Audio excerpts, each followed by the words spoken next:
Ladies and gentlemen, welcome to the 14th Autoimmunity Day. When I got home last evening, on my computer was an article that seemed to be made for the occasion.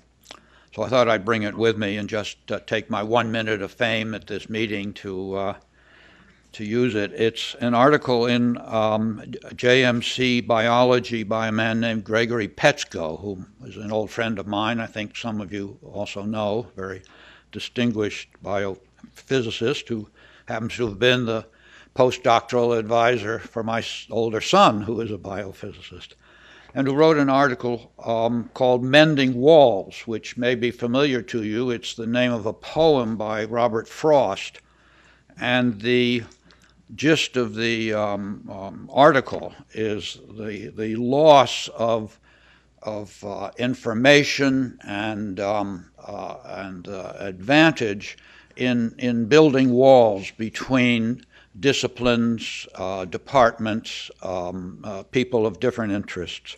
And it just seemed to fit the reason that we have Autoimmunity Day. So this is the one day a year when we gather all of the autoimmunologists, if I can use that term, everybody interested in anything touching upon autoimmunity and autoimmune disease. Try to get all together under pleasant circumstances and just get to know each other a little bit, exchange information, and move the field forward, as well as moving our own work forward by better intercommunication. So Greg ends with the last words of the poem, which I think fits so well. Robert Frost talks about building walls, and the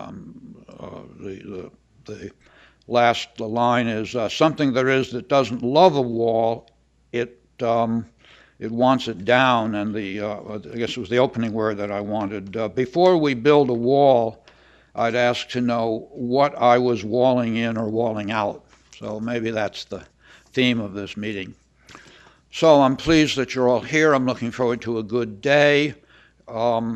Just one housekeeping notice that's a little bit different. We do want to have discussion if possible, and each speaker is assigned a certain amount of time. If he or she leaves time, then we can have discussion, and we have microphones, and two of our colleagues will be in the aisles with the microphones if there's time, so we can have some discussion. So if you want to have discussion after your talk, just leave us time. Otherwise, we push on. So with that having been said, welcome to all of you, and the chairman for the first session is my colleague, Dr. Patrizio Cataregli. Thank you, Dr. Rose. Good morning to everybody. I also extend my welcome to the young students that I see many here, and the not so young student anymore. It is really a pleasure to introduce the first keynote speaker of the morning. Dr. Bill Paul is the chief of the Laboratory of Immunology at NIH. He really has won so many awards that are too many to mention, and probably his most notable claim of fame is his work on interleukin-4, which I'm sure most of you know, which helped delineate the mechanism for immunological memory driving allergy. The title of his talk today is Cytokines and CD4 Tcells, Dense Patterns at the Immunology World.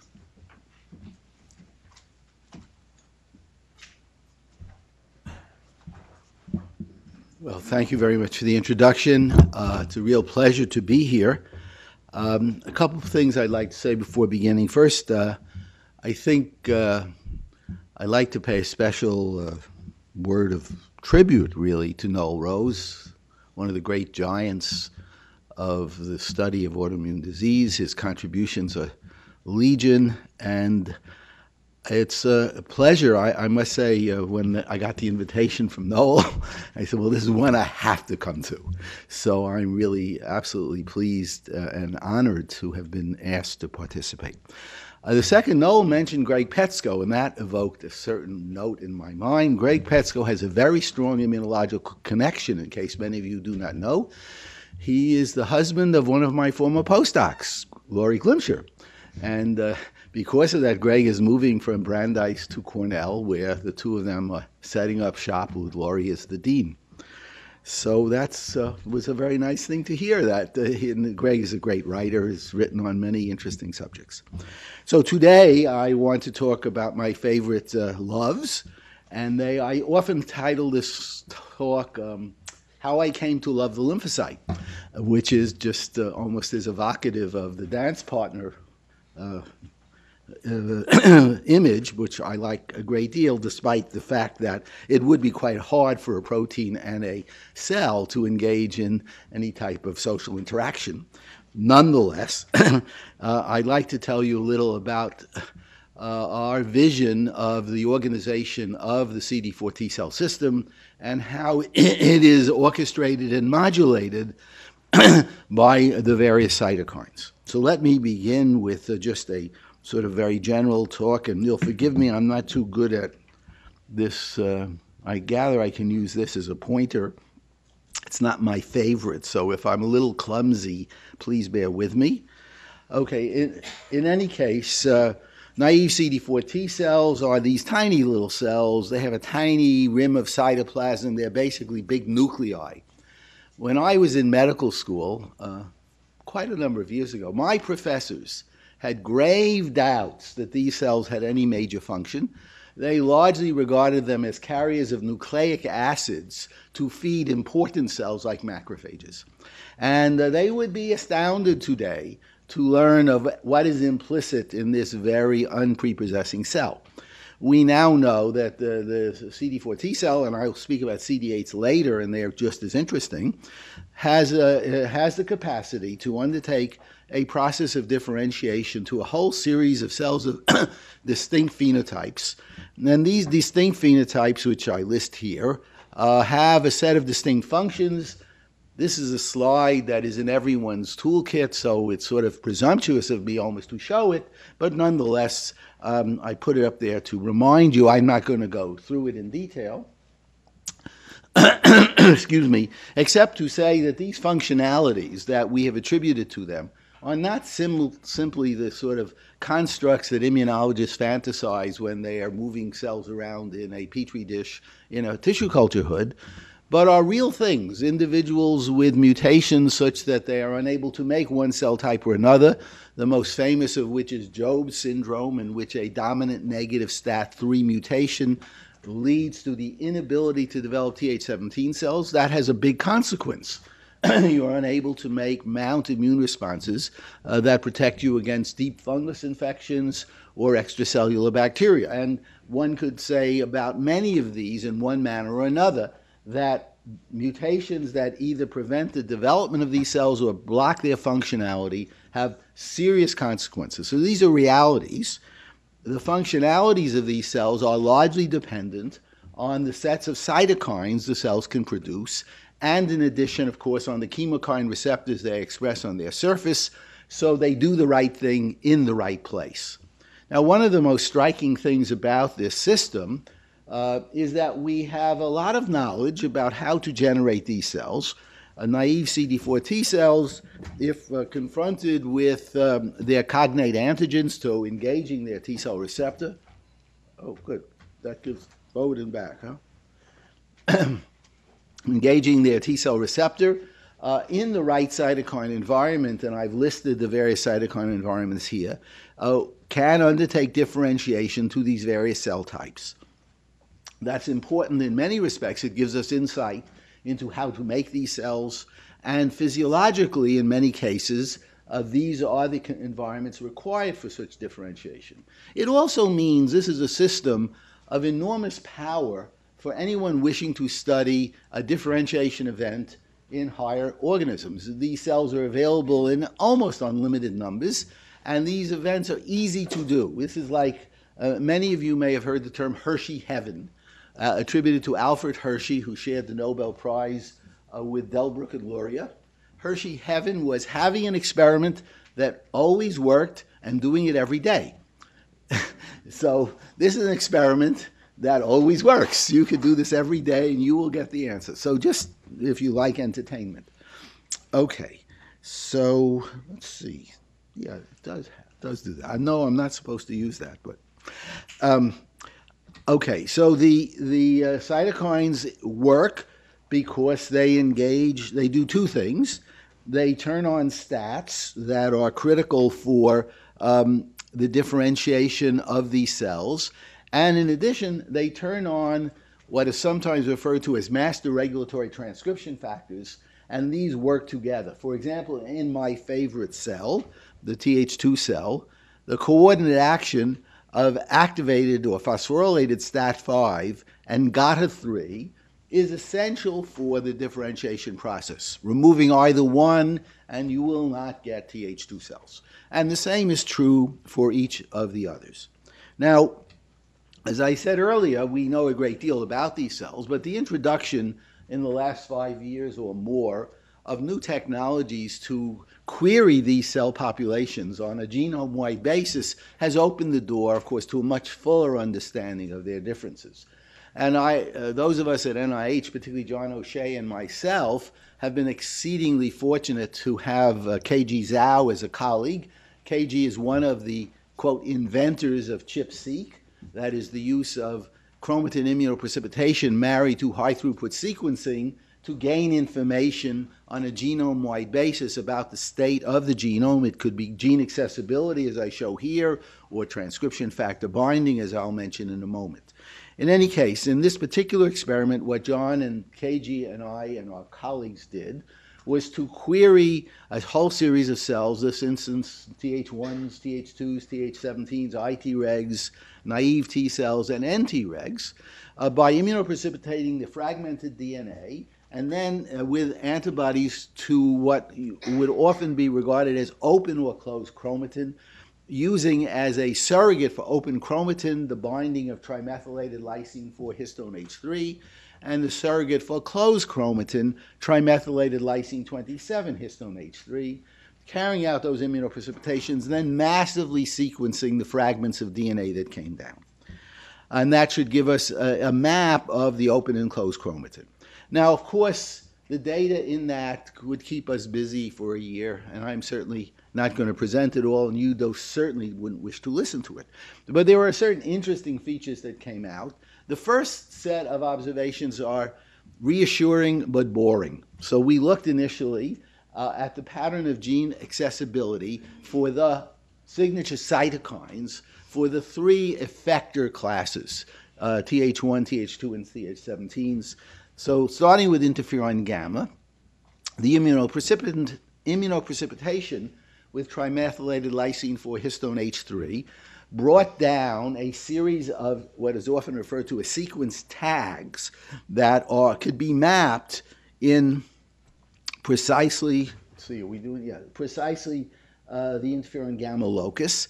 And you will observe that the immunoprecipitation shown in blue of lysine 4 histone H3 is observed only in Th1 cells. Everywhere else, what you see, if anything at all, is lysine 27 immunoprecipitation. That's in red below the line.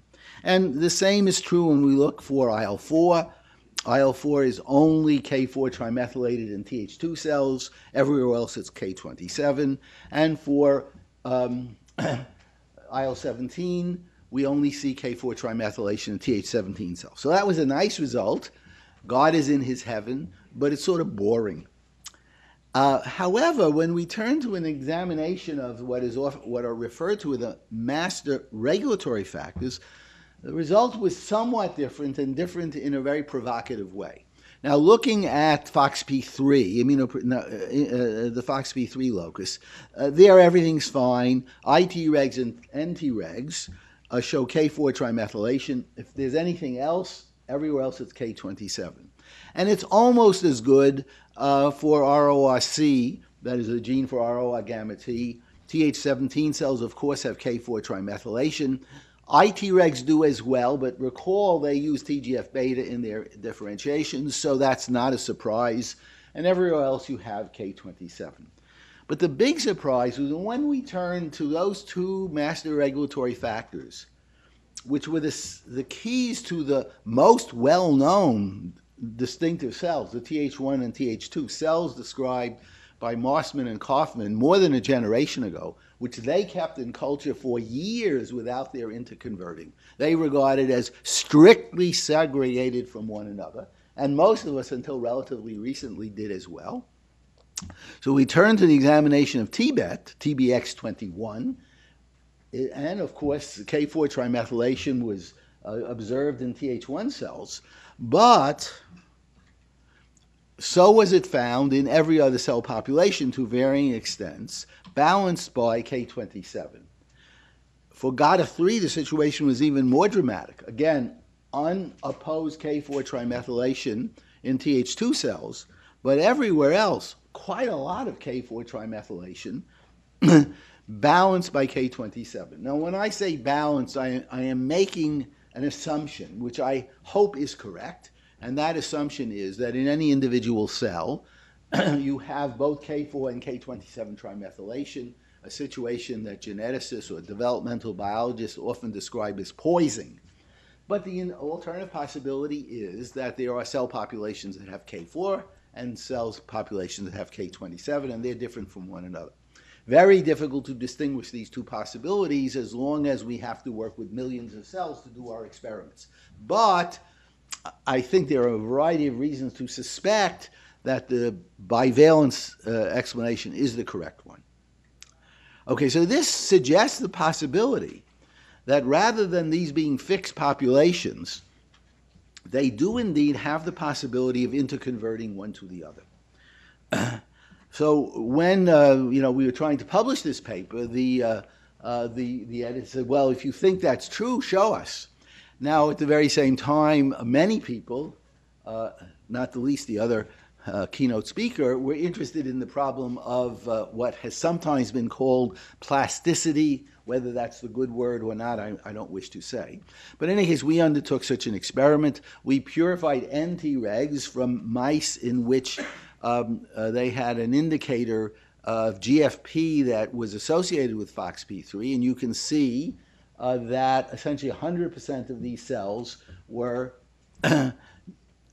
GFP positive, indicating that we had done a good job of purification.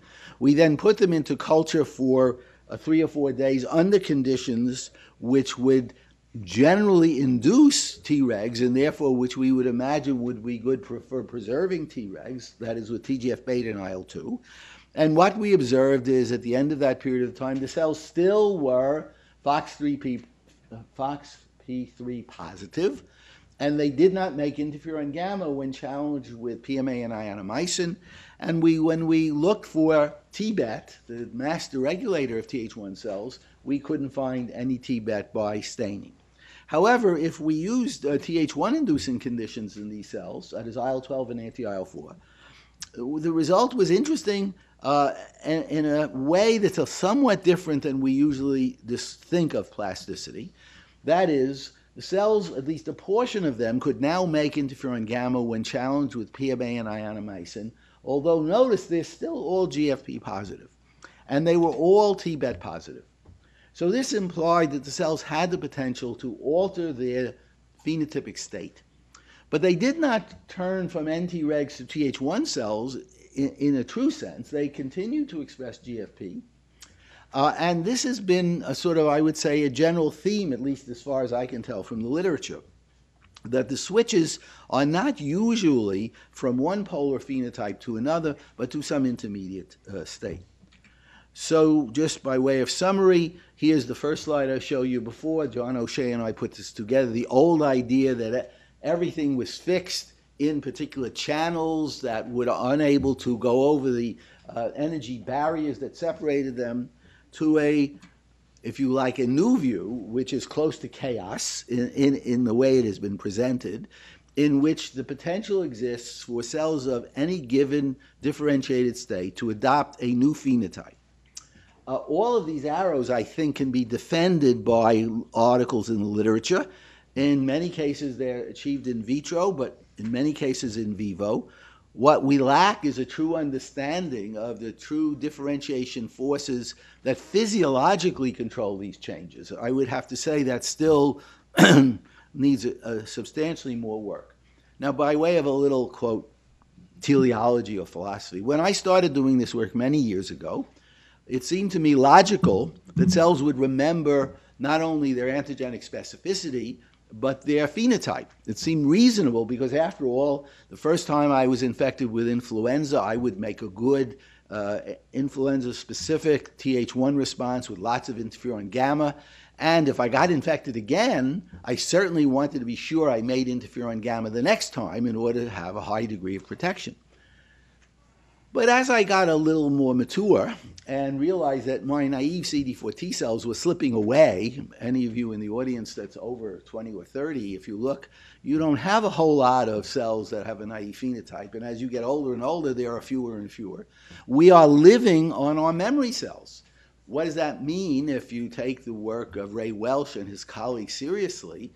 The cross-reactivity between cells that have already achieved the memory state is sufficient that a newly introduced pathogen can find cells specific for it and a response can be mounted.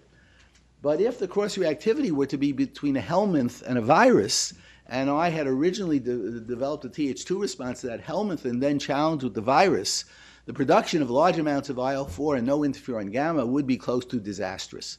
So I could now understand in a teleological way that a strong evolutionary pressure would exist for flexibility amongst these cells.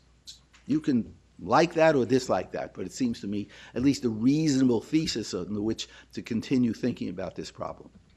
Okay, I want to say a few more words about genome-wide analysis. This is work that was led by my colleague Jeff Zhu in collaboration with KG Zhao. So we turn to our favorite transcription factor, that's GATA3, the signature for Th2 cells. And we carried out the same experiment, except now we immunoprecipitate with antibodies to GATA3. And the result, for a transcription factor guru, these results are perfectly expected, but not for me. Not knowing a lot about transcription factors, when I saw that 3,000 individual genes were immunoprecipitated by anti-GATA3, and this immunoprecipitation is chemically correct, because what we are defining are immunoprecipitations that occur in wild type and not in GATA3 knockouts. So these are real. Whether they are biologically real is another question, but chemically they're real. 3,000 genes, more than that, of which almost 1,100 are only immunoprecipitated in Th2 cells. If you look at this, I don't know if it's salmon-colored box, it's all the Th2s, and in the lower right corner, that's the Th2 onlys. But what was really striking are other cell types, and I'll draw your attention to Th1s, which have very small amounts of GATA3, still have a set of genes that are immunoprecipitated by anti-GATA3 in those cells and not in any of the other populations, implying two things. One, not surprisingly, the binding of GATA3 is almost certainly dependent on detailed analysis of gene accessibility and probably of the other transcription factors available. But it secondly implies that GATA3 is not simply a turn-on factor in Th2 cells, but has a broad range of sophisticated functionalities, both in the induction and repression of cells, leading to the differentiated state it achieves. Okay, now this one, okay. Now an example of that is shown by what you would, at first glance, a surprising result. GATA3 binds nicely to two genes that you might have on first glance thought it would not. Interferon gamma, right here, and TBX21 or TBET. That binding is associated with large amounts of K27 trimethylation. That is the signature of inaccessible chromatin. And the likelihood that GATA3 binding to that site is important in the development of the inaccessibility is shown by the fact that in the GATA3 conditional knockout, the K27 trimethylation is markedly diminished. This sort of goes on and off, but here it is. And the very same thing holds with TBX21. You get very nice K27 trimethylation, and the knockout has diminished. So it looks as if GATA3 not only is a positive regulator, turning on things that are needed in Th2 cells, but is repressing the alternative fates. It's also critically binding to cofactors, not a surprise. We have known for some time that if you look at the sequences where GATA3 binds, an X family member, Fly1, often has a sequence, a binding sequence closely located. Keep that up for you. Oh, thank you. You're welcome. Great. Good job. Okay, I'll get him back. So when we looked at, here's two examples in the IL-4 region, in the IL-13 locus, and next to it RAD50, GATA3 binds nicely. So does Fly1. In the GATA3 knockout, of course, no GATA3, but no Fly1. Okay, last point before I go on to other stuff. Here's a sort of another version of that earlier Venn diagram I showed with the binding of GATA3 in the various cell populations, and I pair it with an analysis of the regulation of GATA3 by RNA-seq, that is, sequencing all the RNA, in a very similar manner. And what we mean by regulation by GATA3 is that the level of expression of these genes is altered if GATA3 is not present. It can be up, it can be down. And some of these genes that are altered are very nice genes. The IL-33 receptor, for example, is strikingly upregulated. STAT4 is strikingly downregulated. All that's fine. But there's a very big embarrassment here. And that embarrassment is of the some 3,000 genes to which GATA3 binds in Th2 cells, not more than 10% show altered regulation at the RNA level. And if we add to that the proportion that show changed in their epigenetics, we still don't get more than 30 or 40% of the genes to which GATA3 is bound that show evidence of having been influenced by GATA3. So is it simply that there's a lot of redundancy here, and that may very well be the answer? That is, it's all chemically real, but biologically maybe a miasma. Or, as I hope and suspect, it's due to the fact that we look at these cells in tissue culture vessels under one very specific set of circumstances. If we could carry out these analyses of cells we had harvested from the lung under one set of conditions or the gut under another, we might very well find a much larger proportion of these cells will be regulated. And that's work we need to see, and I'm sure will be done over the next several years.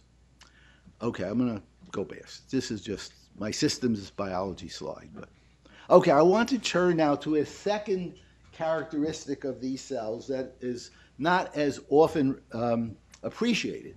So everybody knows that Th1s, Th2s, and Th17s differ from one another in their master regulators, T-bet, GATA3, and ROR gamma T. And most people know that they like to use different stats. So Th1 cells like to use STAT4, that's how IL-12 works. Th17s like to use STAT3, that's how IL-6, IL-21, and IL-23 work.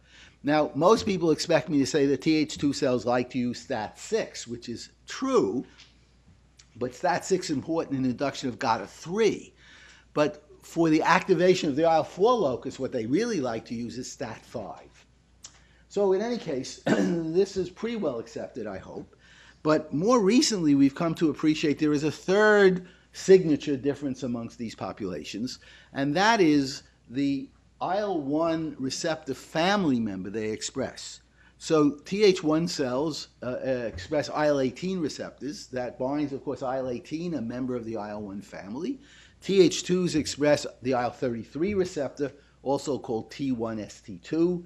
IL-33 is another member of the IL-1 family, and 17s express IL-1R1, that is the receptor for IL-1 alpha and beta.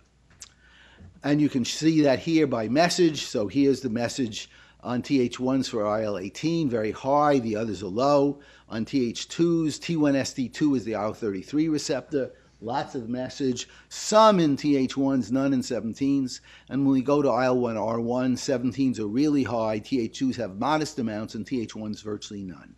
And you can also see that by flow cytometry. So we're comparing Th1s, Th2s, and Th17s from IL-1R1 knockouts as a control and wild types. In the knockouts, you see basically those are the background levels of staining. When we turn to wild-type cells, Th1 cells have virtually no positive cells, or 1 or 2% above that you would see in the knockout. In Th2 cells, there are some cells that are positive. This is real, but their MFI is low, and they're no more than 15 or 20%.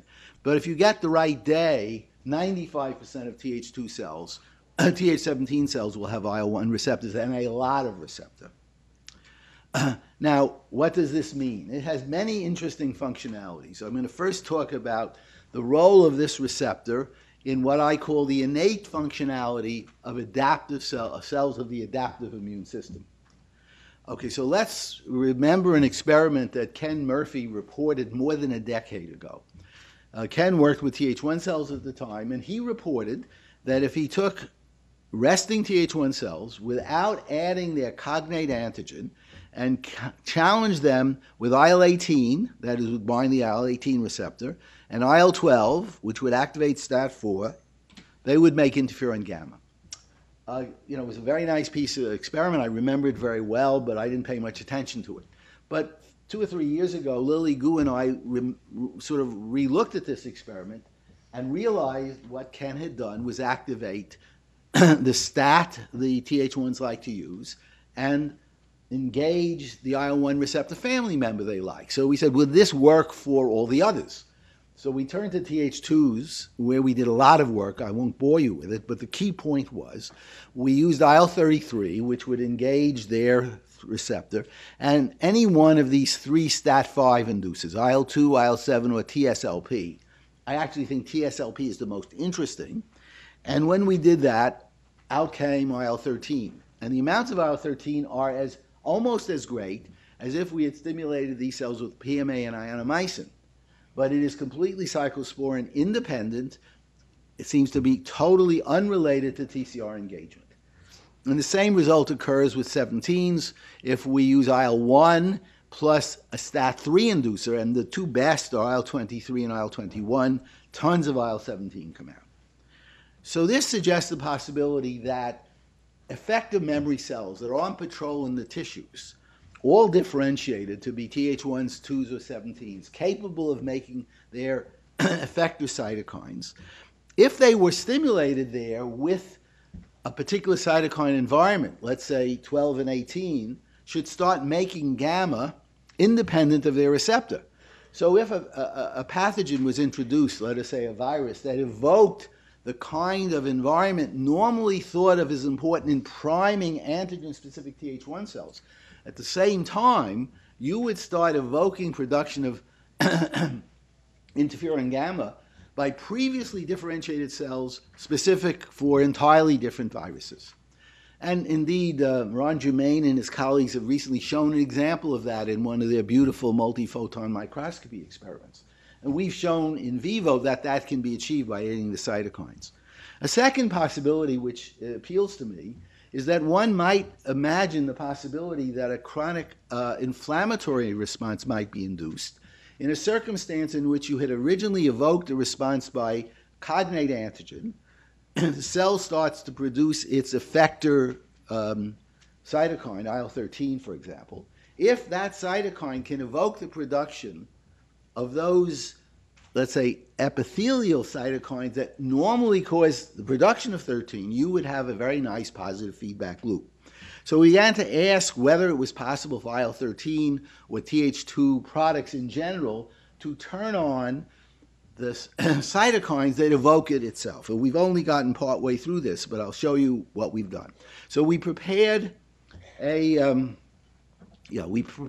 reporter animal in which the ZS green construct was introduced into a bacterial artificial chromosome, just after the ATG of TSLP. And we use a technology of recombinering, so we would hope to get fidelity. If we challenge these animals in the skin or in the ear with PBS, you can see there's nothing green. But if we used IL-4 or IL-13, we get substantial amounts of TSLP message, or TSLP reporter and TSLP message in the basal keratinocyte layer, and TNF-alpha is even better.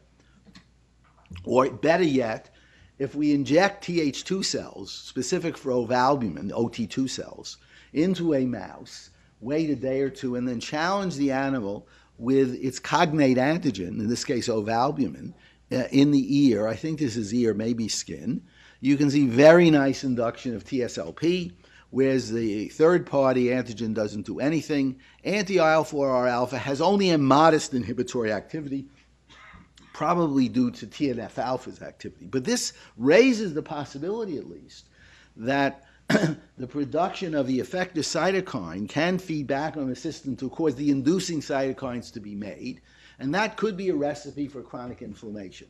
Now, we're busily trying to tool up the IL-33 end of this model. We have obtained from Gerard the indicator animals, and we'll see whether or not, in fact, this idea has merit.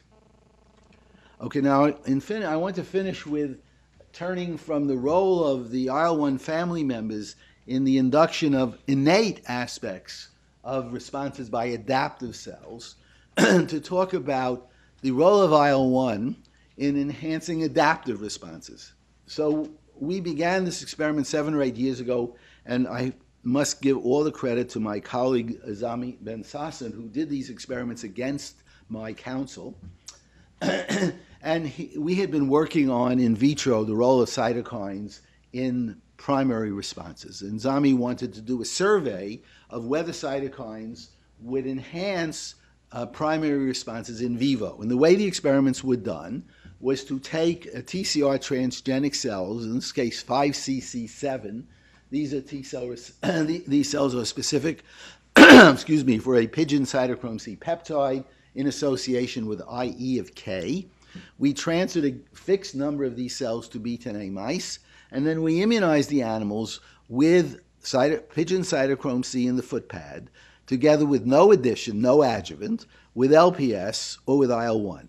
And then a week later, we sacrificed the animals, and I think in this case we looked in the blood, but we've looked in all the tissues, and asked what were the numbers of cells that had been achieved as a result of the immunization. If we had no adjuvant, there's really no expansion.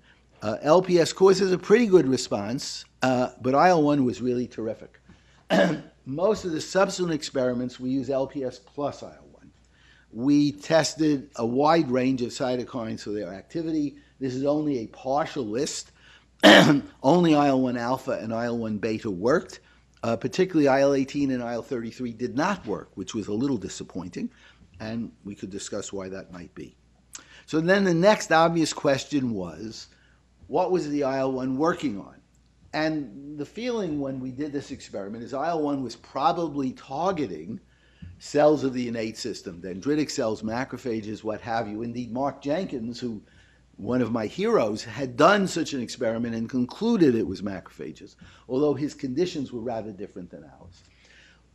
In order to test this, we moved to C57 black 6 mice since we could take advantage of gene knockouts, and we used a T-cell receptor transgenic that was specific for ovalbumin, that's OT2, and we transferred these wild-type OT2 cells either into wild-type recipients or into IL-1R1 knockout recipients.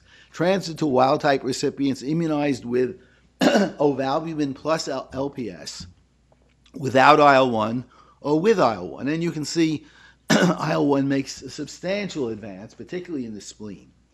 Now, if we did the very same animal, except that the recipient lacked IL-1 receptors, and IL-1R1 knockout recipients are the only cells in the animal's body that had IL-1 receptors with the OT2 cells, the result was even better, much bigger response. IL-1 worked great. Now, this is probably a bit of an artifact, because when you have an IL-1R1 knockout animal, the serum levels of IL-1 will be substantially higher. But nonetheless, this says dramatically that IL-1 can target CD4 T cells directly, independent of any action it may have on non-T cells. And I can say we've done the experiment the other way around, only a modest effect if only the non-T cells can see IL-1. Even better is to ask if we mix wild-type OT2 cells and IL-1R1 knockout OT2 cells and transfer them to an IL-1R1 knockout recipient, who responds? That is it essential that the responding cell itself have a receptor for IL-1? So here's the experiment. We do the transfer. We immunize the recipients with LPS plus ovalbumin. The wild type and the knockout are pretty similar. The knockout is actually slightly poorer. If we add IL-1, the wild type cells respond beautifully, and the knockout cells fail to. So the responding cell itself must have an IL-1 receptor. There's no sort of spreading of this effect. So genetically, cell to respond needs an IL-1 receptor.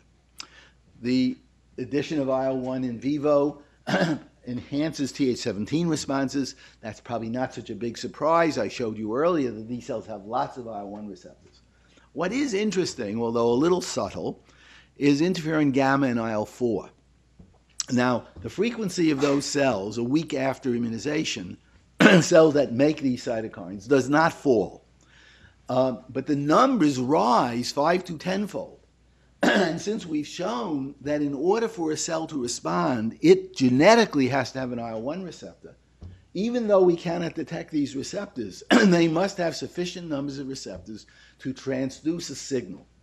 Now, there's an interesting question is what's fundamentally different to the cell responding when it has vast numbers of IL-1 receptors and when it has very tiny numbers? And I don't know the answer to that, but I think that's a very fascinating problem. Okay, how does it work?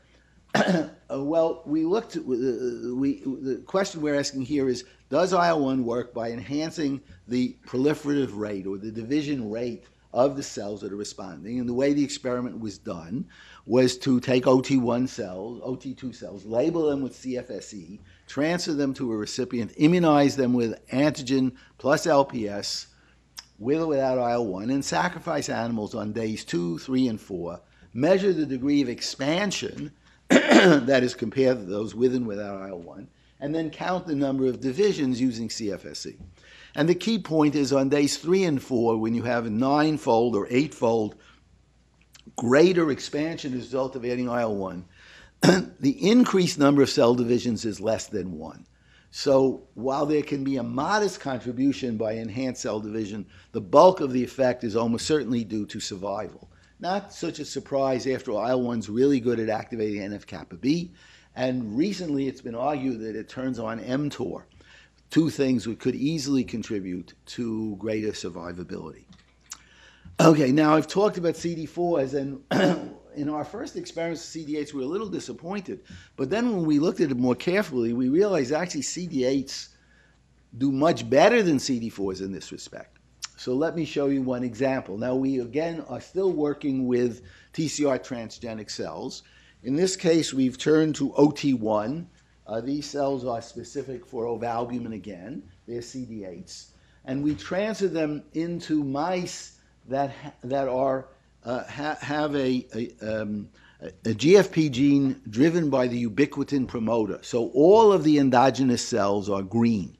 Therefore, we can identify the transit cells because they're not green.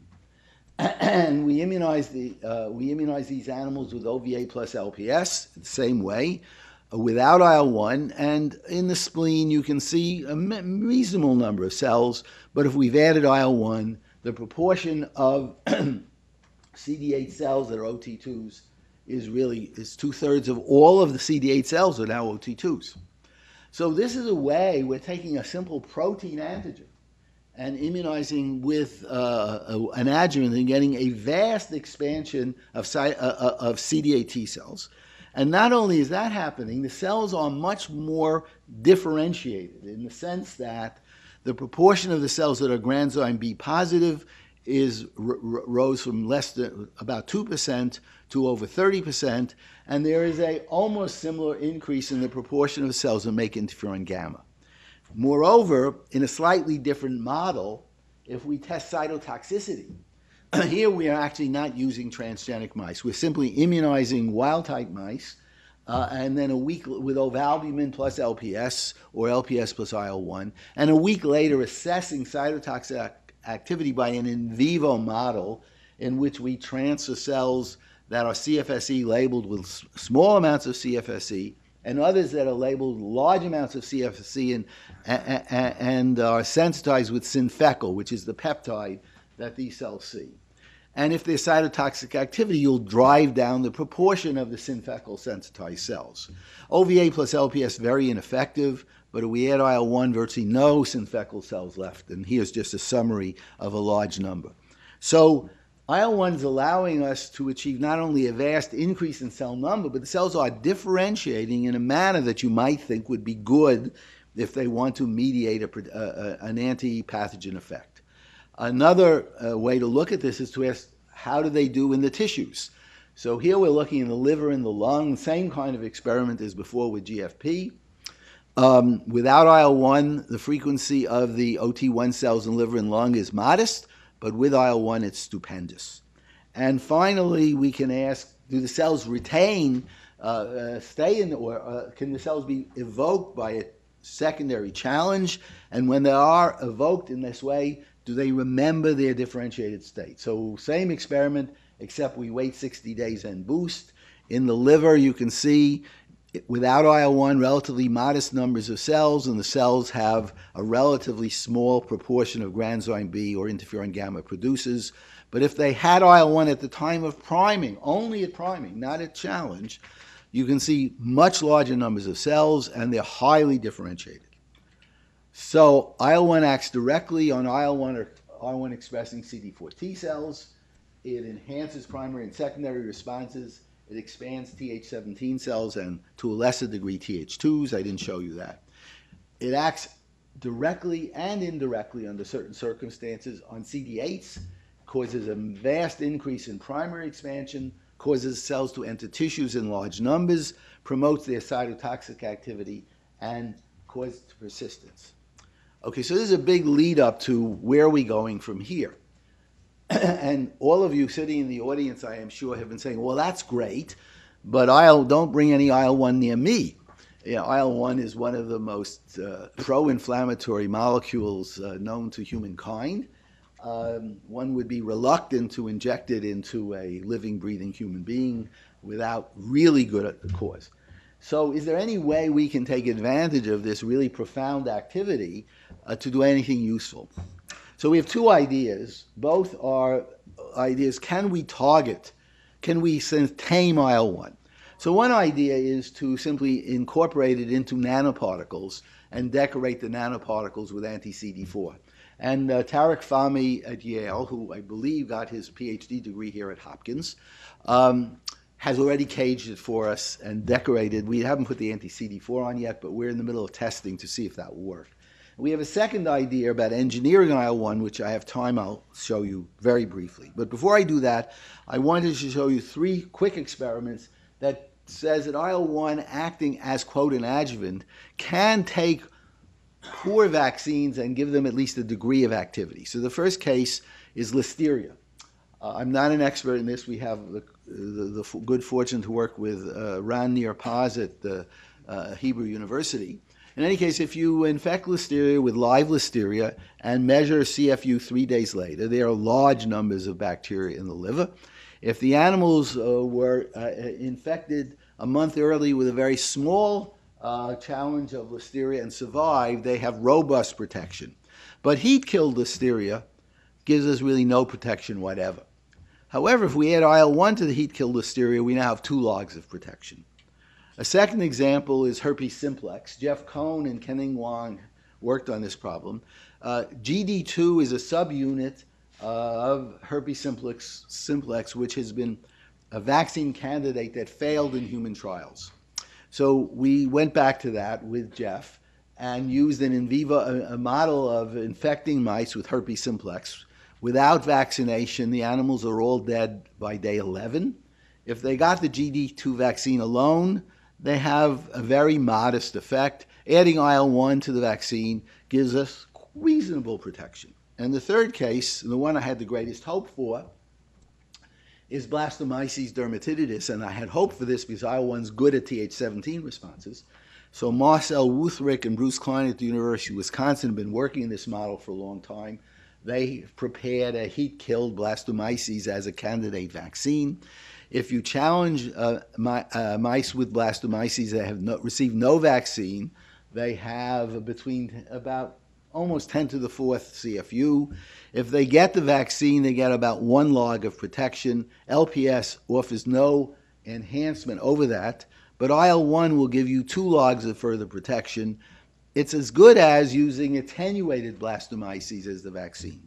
And in a different model, I don't want to go through it in detail, in which we used a TCR transgenic T cell donor and transferred these cells into an IL-1R1 knockout recipient, IL-1 still worked, indicating that in this vaccine model, the target of the IL-1 are T cells.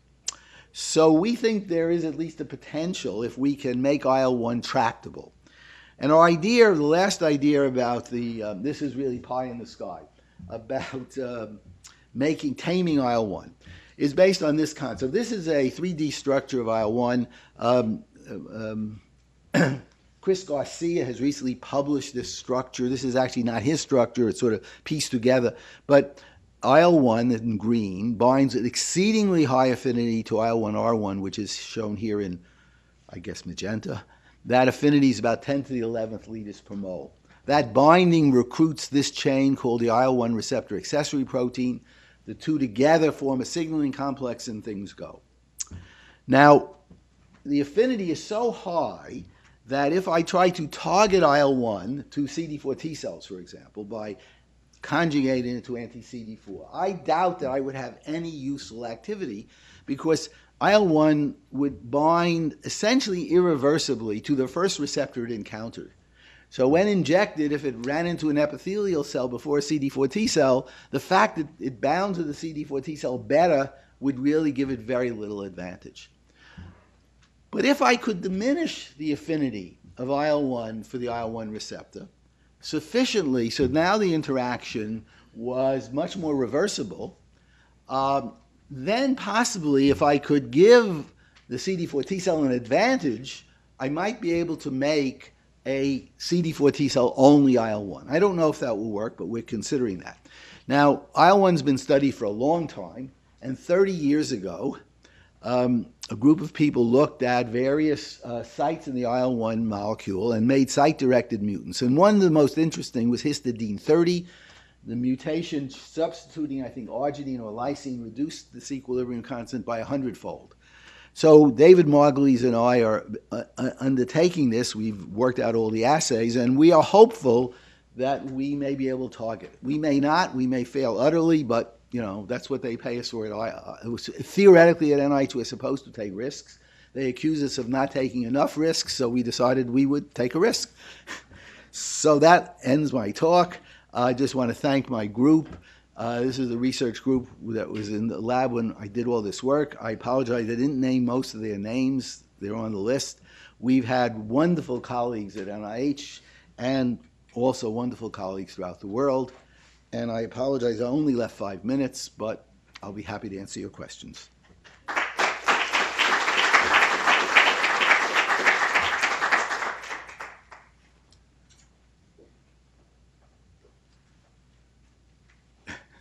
So I see the thing in the back. Just for curiosity, do you have a chance to check the Treg cell population upon the IL-1 Yeah. challenge? So the question, if I can rephrase it a little, is it possible that why this works is we're suppressing Tregs? Yeah, we've looked into that possibility. Arian Lawrence has made a model in which he's put, I guess, 5cc7 into FOXP3. So you have RAG knockout 5cc7s that are FOXP3 positive. They cannot give rise to Tregs. System works beautifully with those cells. And we've also done it on the circumstances when natural Tregs in the animal won't be present. So I don't believe the mechanism is that IL-1 would suppress the Tregs. And if that were the mechanism, then the cell autonomy experiment would not have given the result it did. So I suspect that's not correct. So I'm probably not through suppression Treg, but usually we have data to support, IL-1 LPS could be mediated for FOXP3 degradation, could be conversion. So that's why I'm wondering if the Treg cell population shift or not. I wouldn't say it's not out of the question that we're converting cells that might have differentiated to be Tregs that now become Th17s or what have you. I doubt that that's the major mechanism, but it may occur. So, nice talk, Bill. So, going back to this feed-forward loop, Yes. where the Th2 cells will produce cytokines that will act on the epithelial tissues to produce appropriate IL-1 family member, and that will actually enhance the Th2 differentiation. Right. And you present it as a perpetuation, a chronicity of the disease. Can you think of a situation in vivo where it may be the initiator of the differentiation? Well, so the answer to the question is I believe that, okay. So in vivo, my view would be that the evolutionary pressure that led to this development was presumably a way to make responses to pathogens, and that memory cells would be able to make their cytokines when they confronted an environment that normally was inducing naive cells to undergo differentiation, together with cognate antigen, here without cognate antigen. For naive cells, I don't believe the cytokines will work without the presence of their receptor. For example, naive CD4 T cells we cannot detect IL-1 receptors on them, nor IL-33 receptors. I'm not so certain about 18. So I don't think that this is a mechanism through which the naive cell can be recruited in a non-antigen specific manner to develop. So I would say, at least I've been thinking of it, I have to think more, as a way that already differentiated cells were either recruited to be good protectors against the pathogen, or alternatively, in an antigen non-specific manner, or in this case would be antigen-specific manner, would propagate inflammation. We could talk more about this, and I'd be interested in your ideas. Maybe I've missed the key point here. This model you're talking about for memory T cells, Antonio Lanzavecchi has something similar to that for B cells in humans. Right. It seems like memory B cells don't have to have their cognate antigen, but can go right onto plasma cells, way different than a naive cell does. Right. So, of course, so I have to reread Antonio's work. Of course, plasma cells generally lack receptors for their memory cells. Right. Yeah. Right. So that's certainly, I think, a general. So this, I don't want to make a exclusivity claim here. Whoever. Okay, you have the microphone. You might as well go. Well, I was just going to ask about the kinetics or the availability of the IL-1. Is early or late? Well, that's an excellent point. So again, there are two issues here. I presented a series of what I call pharmacologic experiments. That is, I've added excess IL-1. So the first is IL-1 has a physiological role here. If I immunize mice with LPS plus ovalbumin, and I treat the animals with the IL-1 receptor antagonist, anakinra, I will diminish the response by about 60%. And we've done that 7 or 8 times, so that's a real number. Not 100%, but there is an effect, an endogenous effect of IL-1 on promoting expansion. But our addition of IL-1 pharmacologically seems to be vastly in excess of that. Okay, so what's the timing? When does it? So it's a little uncertain. We know for Th17 cells, a classical kind of experiment where IL-1 has a big role, you can delay the addition of IL-1 for probably 48 hours, just in keeping with the differentiation of IL-1 receptors. IL-1 plays no role in the acquisition of IL-1 receptors by Th17 cells, but it acts on those cells. So that effect is 48 hours and onward, generally. But the effects we're studying in vivo, I am not so certain about. We've tried to phase it. If you simply give IL-1 with the antigen, the effect is relatively modest. And you may remember I mentioned Mark Jenkins had done an experiment with different results. That's how he did it. You have to use it at least twice, preferably 3 times. So we'll give it day 1 and day 3, or 1, 3, and 5. but I don't have detailed understanding of the process. Yeah. Thank you very much.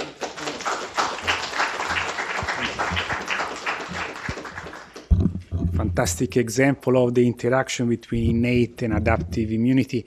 The next speaker is Jay Brem. He's a true local. He was born in DC, raised in Pennsylvania, and trained at NIH. And he's been at Hopkins since the past 7-8 years or so. He's now associate professor in the Department of MMI. And let's see, which one is your... Soon. Okay. Jay, thank you very much. Thank you for the kind introduction. I shouldn't have told you at dinner last night that I was born in Washington. It's rare to find. But I also have to mention before I start that I was joking with some students that for an immunologist to follow Bill Paul is sort of like a comedian having to follow Jerry Seinfeld. So, you know, I hope I won't make you laugh, but I do hope that I'll entertain you with some of the work that we've been doing in my lab, which relates to regulation of IL-10 and how that may relate to the development of different disease outcomes. And as I'm sure you all may be able to appreciate, IL-10 is an anti-inflammatory cytokine that's involved in controlling inflammation. And in circumstances in which in vivo that there may be an underabundance or low production of IL-10, this can do two things. On the positive side, this can more or less leave you with a heightened resistance to infection due to an overabundant pro-inflammatory response, but at the same time, due to excess signals, this can leave the host in a state of chronic inflammation, making them susceptible to a number of different immunopathologies associated with chronic inflammation. But conversely, in circumstances where there may be an overabundance of IL-10, you see the opposite kind of effect, and this can leave the host more or less resistant to chronic inflammation, as you can imagine, but it can also leave you susceptible to infection, particularly infection with pathogens that look to establish persistent infection, which we'll talk about in a few minutes.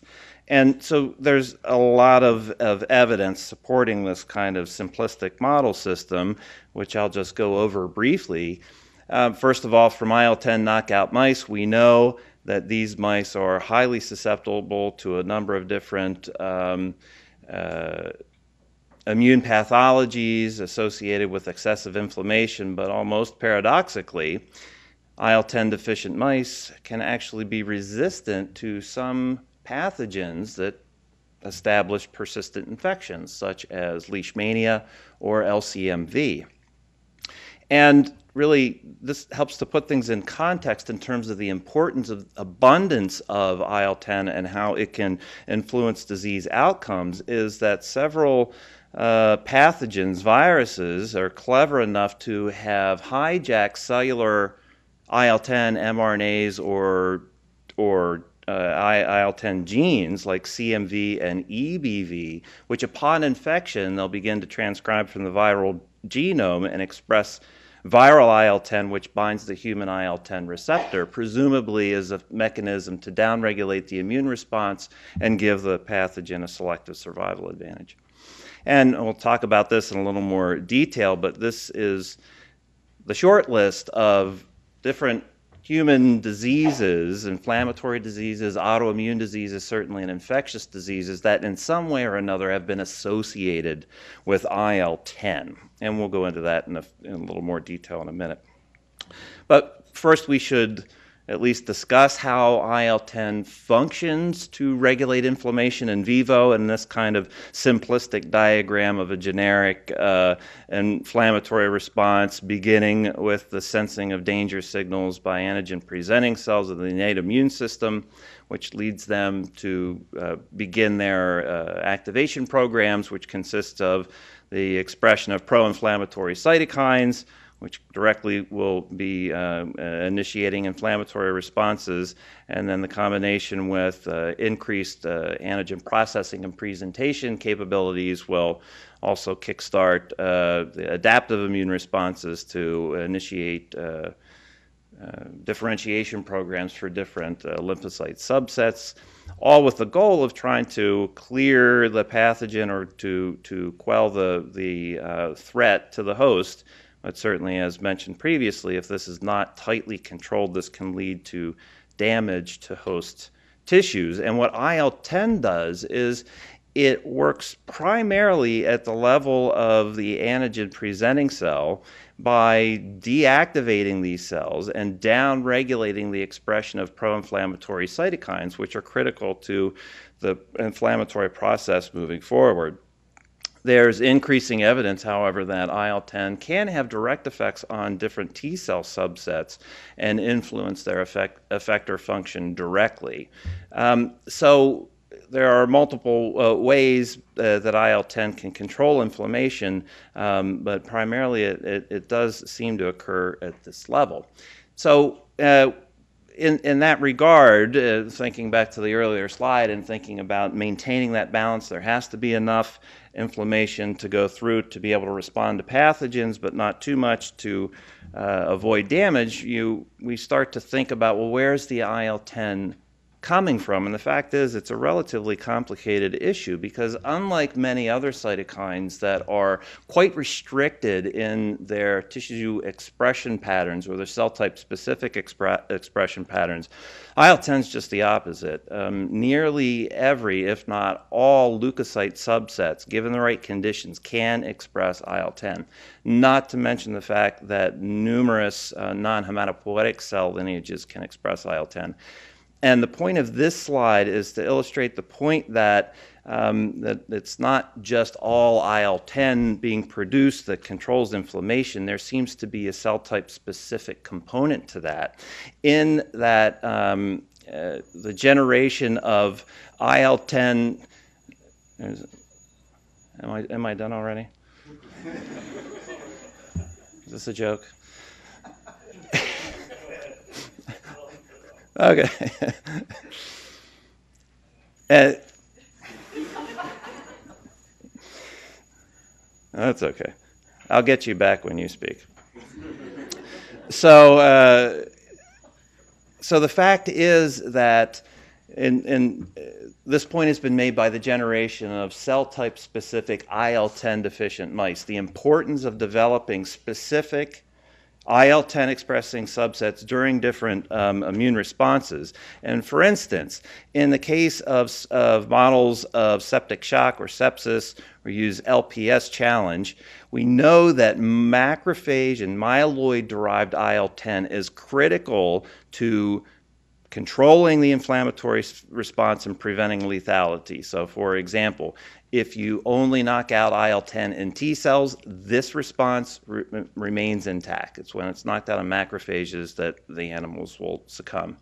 Meanwhile, in response to some other pathogens, such as Leishmania, there are other subsets of cells that emerge expressing IL-10, which is associated with the development of the phenotype, which again, in this case, is the differentiation of interferon gamma IL-10 double positive CD4 T helper cells is thought to be the cause of Leishmania's ability to establish a persistent chronic infection. Meanwhile, in models of gut inflammation, there are many different cell types in the mucosa that can express IL-10 and influence the ability of IL-10 to regulate tolerance at mucosal surfaces, but certainly subsets of CD4 positive T regulatory cells that express IL-10 are important in regulating this response. And in the absence of FOXP3 positive CD4 T cells, then the ability to maintain tolerance is compromised, leading to immunopathology.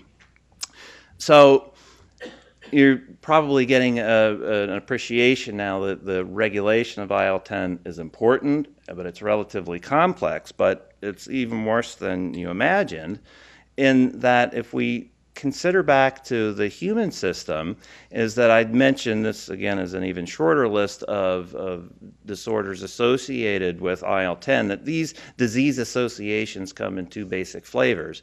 One of which is that either the disease associations can be associated with the levels of IL-10 and or with single nucleotide polymorphisms in non-coding regions around the IL-10 locus. And more specifically, a majority of the studies have focused on a trio of SNPs in the proximal promoter region of the human IL-10 gene. And these three SNPs form these two different haplotypes that are in strong linkage disequilibrium with one another. And it's believed that this haplotype with the ATA at these three positions results in low IL-10 production and is therefore associated with certain disease outcomes, and the GCC haplotype is associated with high IL-10 production. But and that in itself is interesting, but I think just sort of reading between the lines and emphasizing the point of what this idea means is that basically inter-individual variation in the way IL-10 is regulated, not necessarily the way IL-10 functions, is very important in shaping disease risk. So in trying to pull things together and put it in the proper context, we can think about the fine-tuning of human gene expression and how it may relate to disease outcomes, which could apply beyond IL-10 and to other disease types. Is that what I've mentioned in the case of IL-10 that there's certainly cell type specific factors that are going to influence disease outcomes. Of course, on these different cell types, different receptor systems are engaged which lead to the induction or repression of IL-10. And without question, there are tissue specific effects, and the microenvironment within those tissues will shape the development of these IL-10 expressing cell populations. And there's even the possibility that that specific pathogens, as I mentioned, may play a role in specifically inducing different subsets. So one key question that we've been contemplating for quite some time is what the role of potential non-coding SNPs may play in this process of ultimately influencing disease outcomes, and how it may be involved in these different forms of regulation of IL-10 expression. And so to try to put things in context, when we think about when we think about the disease association studies linking IL-10 SNPs or levels with a disease outcome, we certainly all can recognize that there's a large gap between the association and between the function and between identifying a potential mechanism. For instance, we certainly know from genetic analyses that, the marks that we're looking at may just be marks of association and have no function whatsoever, which could certainly influence the way that we view the SNPs and the genes in which they're contained relative to potential treatments. And again, there's just very difficult to ascribe any sort of function or mechanism in that case. And trying to assign mechanism and thinking about how to do these kinds of studies beyond association is that, we certainly all can appreciate that working with human specimens are difficult to control, that there's an inherent amount of inter-individual variability in the expression of any gene between people, which can be influenced by lots of different things, as you can imagine, from environmental factors to gene-gene interactions to gene-environment interactions. Plus, it's impossible to control. If you want to look at 3 SNPs in the IL-10 promoter, how do you control for the millions and millions of other polymorphisms throughout the genome that could be impinging on your interest? So to me, the thing that we keep in mind as we try to gain a better understanding of the fine-tuning and the subtleties of gene expression and how that may be relating to disease susceptibility is that we have to remember that these kinds of subtleties cannot be well reproduced in mice, at least not inbred mice. So it led us to this sort of general idea that if, as mentioned, a genetic variation is able to alter gene regulation programs, will it really account for disease, or are these just markers? And would that influence different vaccine strategies or therapeutic outcomes? And the challenge really is, how do we drill down and define function of these potential SNPs? And the fact is, there's just very few tools available, which after a long introduction leads me to describe some of the work and approach that we've been taking to try to address how human IL-10 regulation may be influencing disease outcomes. And that is basically by physically isolating the human IL-10 locus away and placing it into mice. And this is the general vie' of the IL-10 locus, which is highly conserved between mouse and human, both located on chromosome 1. It's flanked on the 3' end by a MAP kinase gene. There are 3 other IL-10 homologs in the cluster, just like many other cytokines. They appear in clusters. And we first chose a bacterial artificial chromosome. It was about 180 kb in length that had the IL-10 gene situated centrally, with the idea being that we would want to have as much genomic sequence flanking the gene so that we would be able, would contain all of the regulatory elements to confer appropriate tissue and cell type specific expression. And the benefit of this particular model system is that we had known previously, before going this direction, that the human IL-10 protein is biologically active on mouse receptors. So in that way, we thought that it could give us a way to draw a link between the regulation of human IL-10 and how that could influence function downstream by merely crossing them with IL-10 deficient animals.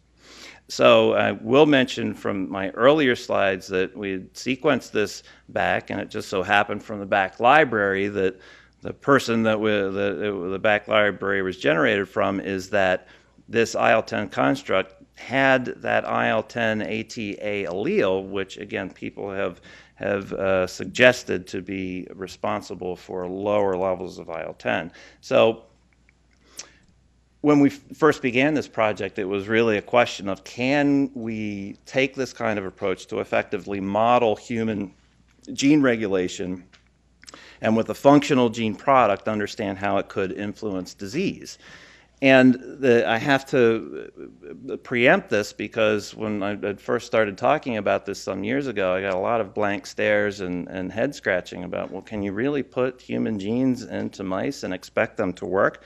And the fact is, for over 20 years now, people have been placing DNA from other species into mice and showing that it works quite effectively. And this is probably one of the most convincing studies, which was published a few years ago in Science, in which, and don't ask me how they did this, but they made a transgenic animal that contained the entire human chromosome 21.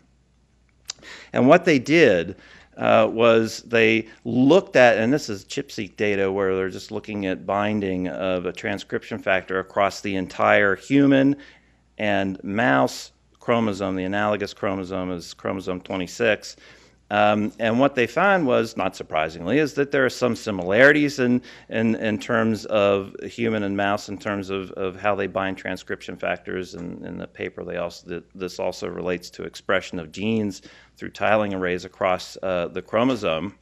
But you'll see some distinct differences in how mouse and human recruit transcription factors. And when you compare that, the transgenic human chromosome 1 from the mouse with human chromosome 21 from a person, you can see that the mouse transcriptional machinery very much so matches with the human-specific DNA binding patterns.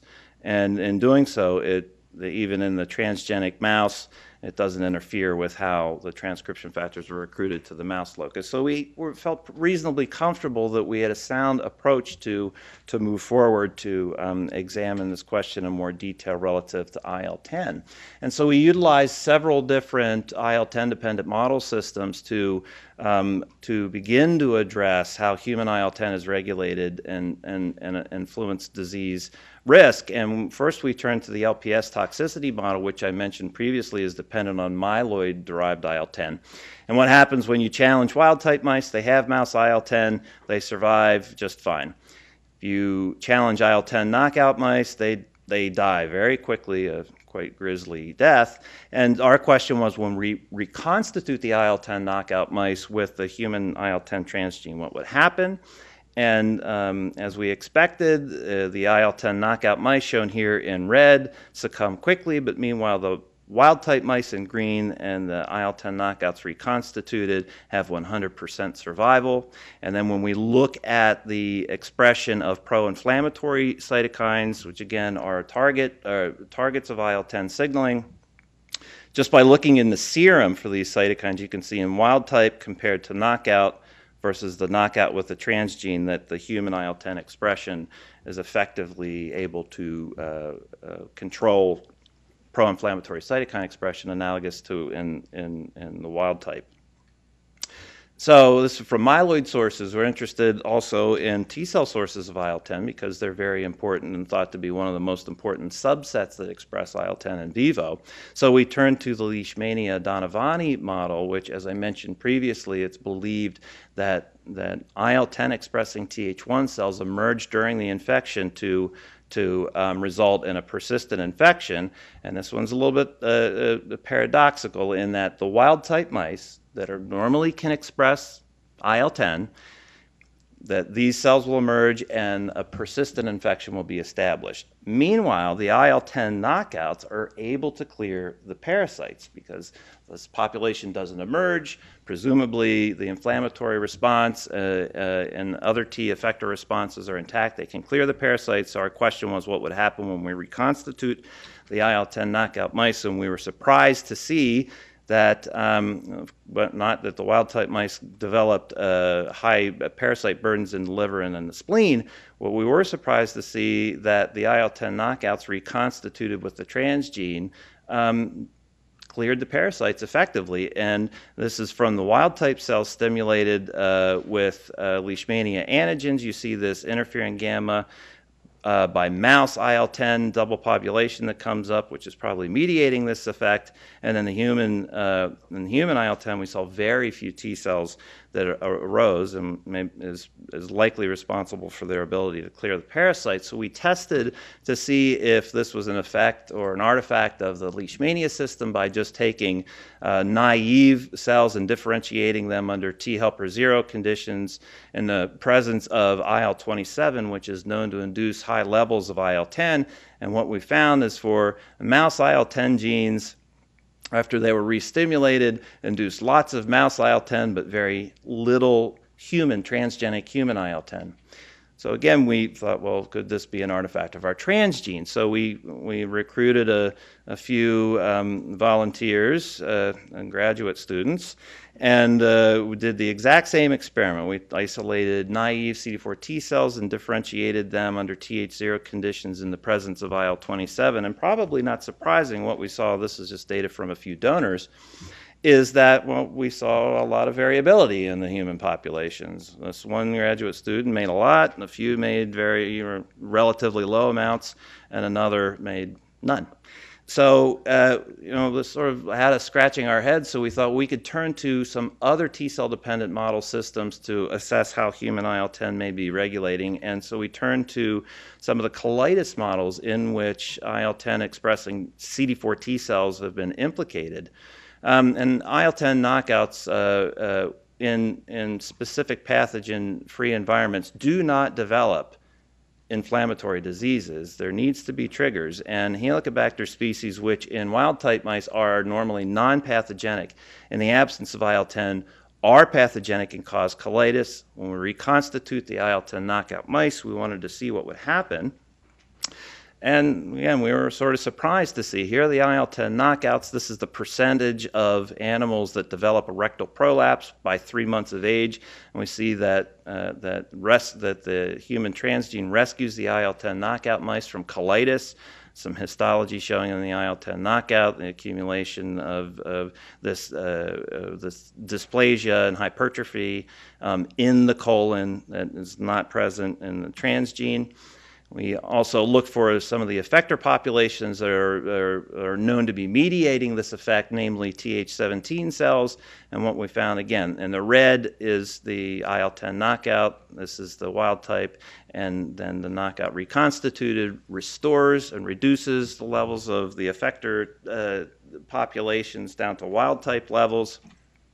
And then in looking for which cell subsets are actually making the IL-10, we found this is the mouse IL-10 from wild type and then the human IL-10 from the knockout transgene positives. We found that the highest percentage of IL-10 expressing cells were in fact FOXP3 positive classic T regulatory cells that are almost exclusively within the colonic lamina propria, not in other systems.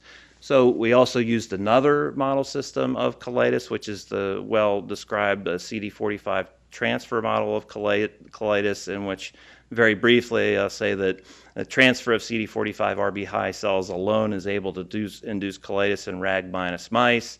If you introduce a mixed population of CD45 RB low at the same time, then they won't get colitis, and in IL-10 knockout CD45 RB lows, they do get colitis. So this model is dependent on T-cell derived IL-10. Again, we asked what happens with IL-10 knockouts and with the transgene, and this is the 45s alone. This is the 45 plus wild type RB low.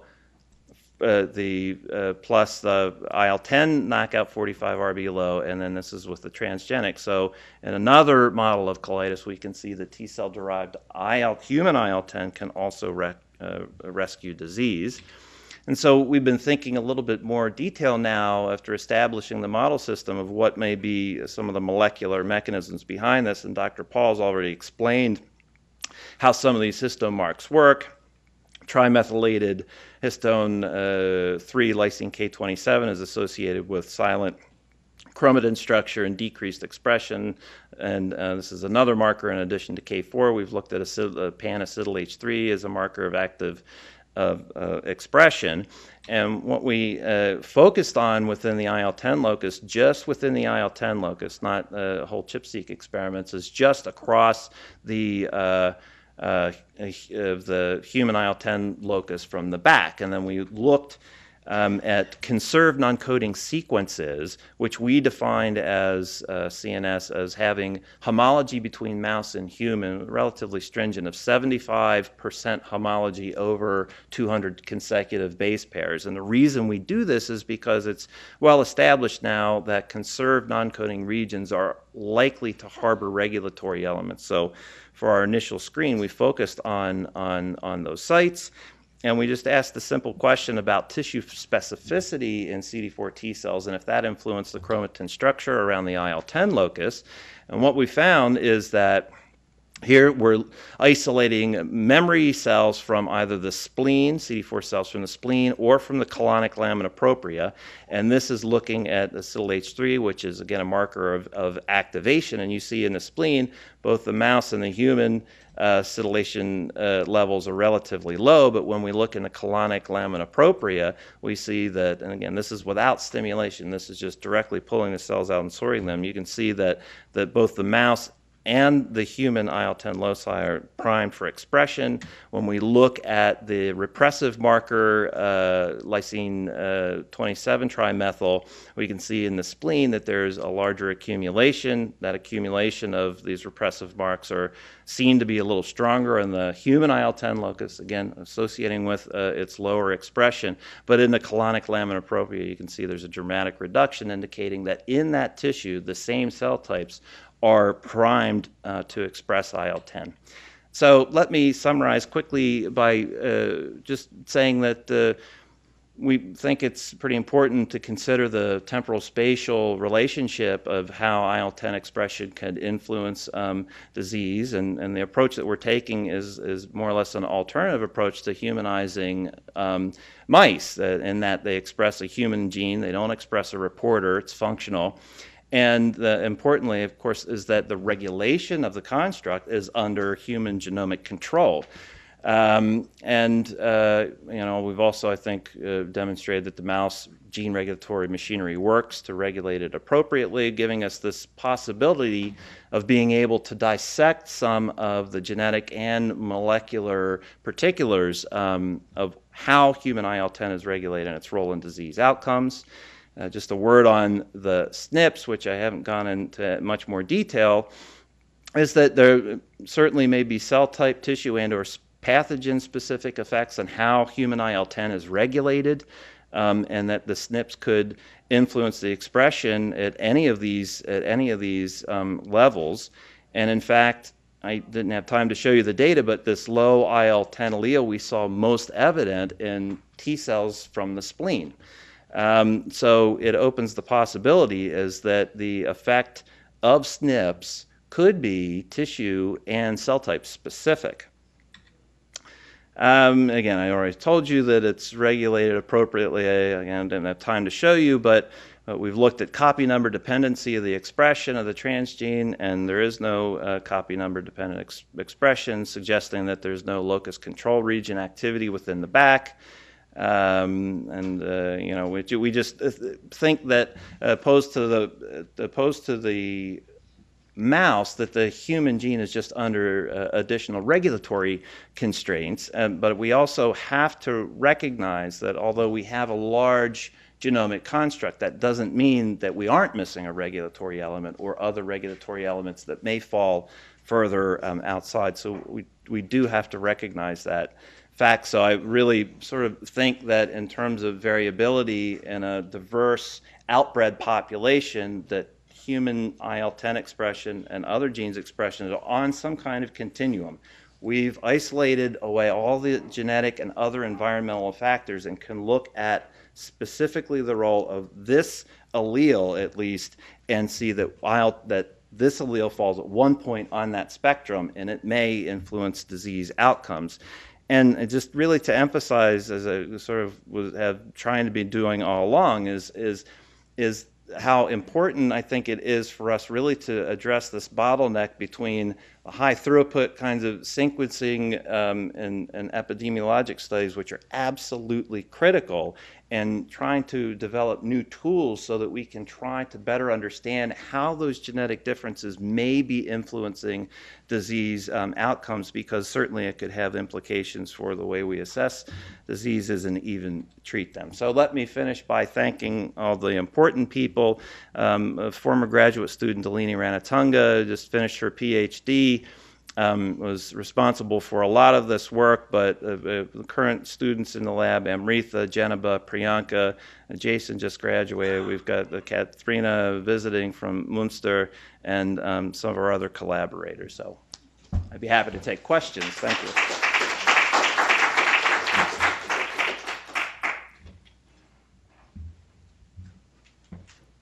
Hey, Jay. Hi. Very interesting working. Quick question. So on this humanized IL-10 transgenic, if you keep them long enough in the Helicobacter pylori room, are they completely protected from colitis?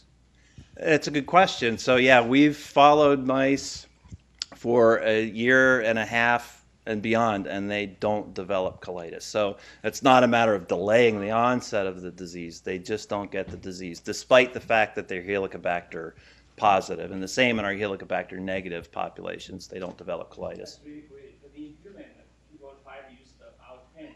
Actually, recombinant IL-10 for therapy. It doesn't work. The clinical trial failed. So you just give that, but you actually put in mouse actually completely protect that.